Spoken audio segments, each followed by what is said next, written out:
Fresh water possesses a higher electrocution potential than salt water. The key difference lies in conductivity. Salt water is significantly more conductive than fresh water. This increased conductivity stems from the presence of dissolved salts, which create ions. Ions act as charge carriers, facilitating the flow of electrical current. Consequently, salt water presents a lower resistance to electrical current. Conversely, fresh water exhibits a higher resistance to electrical current compared to salt water. This heightened resistance implies that fresh water can sustain a higher voltage for a more extended duration. The risk of electrocution arises when an electrical current traverses the human body. The severity of electrocution is directly proportional to the magnitude of the current passing through the body and the duration of exposure. In fresh water, the human body can function as a superior ground relative to salt water. This means that a greater current can potentially flow through the body in fresh water, thereby amplifying the risk of electrocution. It is important to exercise caution when swimming in both fresh and salt water environments, with a particular emphasis on fresh water. Firstly, avoid swimming in proximity to electrical equipment. Secondly, stay clear of downed power lines. Thirdly, avoid areas where there is known electrical activity. Electrical current seeks the path of least resistance to ground. In salt water, the salt content significantly lowers the water's resistance, making it a far better conductor than a human body. Therefore, the majority of the electrical current will flow through the water, bypassing the human body.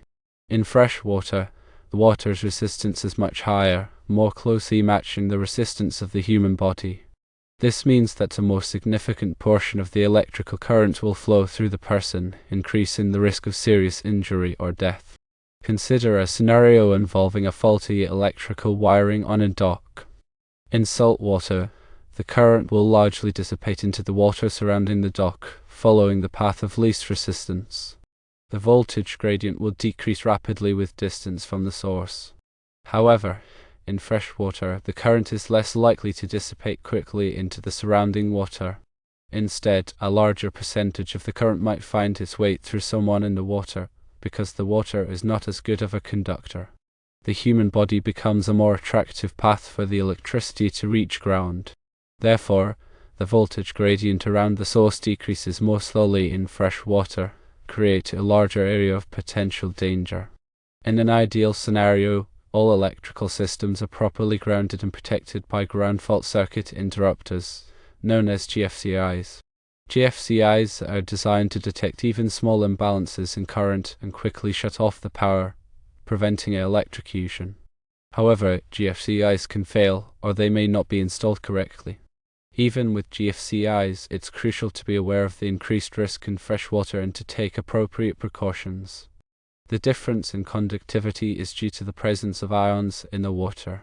Ions are atoms or molecules that have gained or lost electrons, giving them an electrical charge. Salt water contains a high concentration of ions, primarily from dissolved sodium chloride, table salt. These ions are free to move throughout the water, carrying electrical charge. Fresh water, on the other hand, contains a much lower concentration of ions. Therefore, it is a poorer conductor of electricity. This is why fresh water has a higher resistance than salt water. The resistance of a material is a measure of how difficult it is for electrical current to flow through it. A high resistance means that it is difficult for current to flow, while a low resistance means that it is easy for current to flow. Fresh water has a higher resistance than salt water, so it is more difficult for current to flow through it. This means that fresh water can hold a higher voltage for a longer period of time.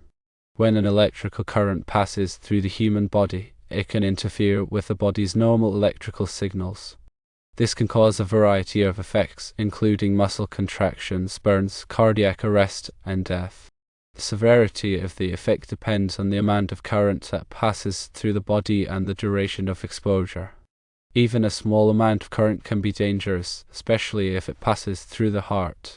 It is important to note that electrocution can occur in both freshwater and salt water. However, the risk is higher in freshwater due to its low conductivity and higher resistance. It is important to take precautions when swimming in both fresh water and salt water. These precautions include avoiding swimming near electrical equipment, down power lines, or areas where there is known electrical activity. You should also make sure that all electrical equipment near the water is properly grounded and protected by GFCIs. Grounding ensures that any stray electrical current will flow safely to ground, rather than through a person. GFCIs are designed to detect even small imbalances in current and quickly shut off the power, preventing electrocution. If you are unsure about the safety of the water, it is best to stay out of it. Always err on the side of caution when it comes to electricity and water. Even if the water looks safe, there could be hidden dangers. It's always better to be safe than sorry. The potential electrocution risk isn't solely about the presence or absence of salt, but rather the overall conductivity of the water. Other factors, like mineral content and pollutants, can also impact water's conductivity. For example, water with a high mineral content may be more conductive than pure fresh water, even though it's not considered salt water. Understanding the principles of electrical safety around water is essential for preventing accidents. Always be aware of your surroundings and take necessary precautions to protect yourself and others. Educate yourself and others about the dangers of electricity and water. By working together, we can create a safer environment for everyone to enjoy water activities. The U.S. Coast Guard provides specific guidance on minimizing shock risk around boats and docks. Regularly inspect boat electrical systems, only use marine-grade electrical components, and have a qualified electrician perform repairs. On docks, ensure proper wiring, GFCIs, and signage warning of potential electrical hazards. Remember, electricity and water are a dangerous combination. Taking simple precautions can save lives. Always be vigilant and prioritize safety. Educating yourself and others can make a difference in preventing electrocutions in and around water. Be aware of the risks, take precautions, and enjoy the water safely.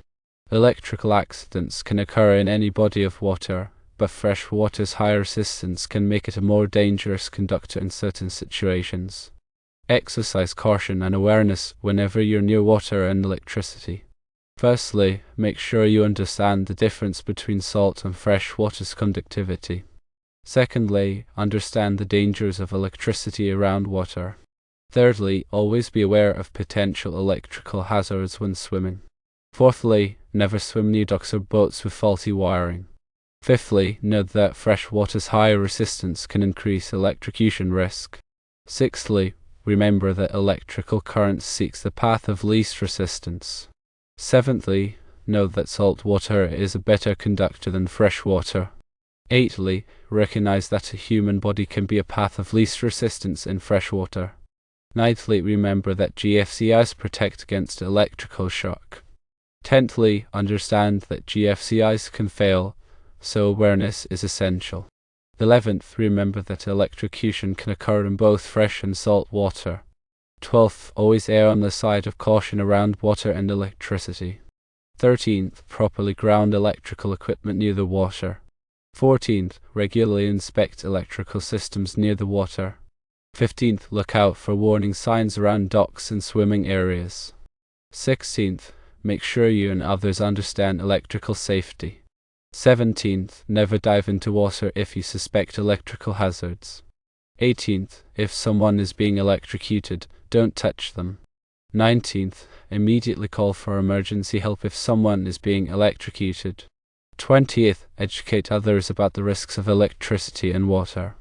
21st, the severity of electrocution depends on the current and exposure duration.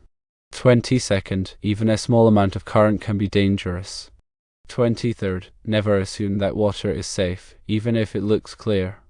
24th, the human body can act as a better ground in fresh water. 25th, more current can flow through the body in fresh water. 26th, the risk of electrocution is increased in fresh water. 27th, avoid swimming near electrical equipment and power lines. 28th, be aware of areas with known electrical activity. 29th, ions are responsible for conducting electricity in water. 30th, salt water contains a high concentration of ions. 31st, fresh water contains a much lower concentration of ions. 32nd, resistance measures how difficult it is for current to flow. 33rd, a high resistance means it is difficult for current to flow. 34th, a low resistance means it is easy for current to flow. 35th, fresh water has a higher resistance than salt water. 36th, electrical current can interfere with the body's electrical signals.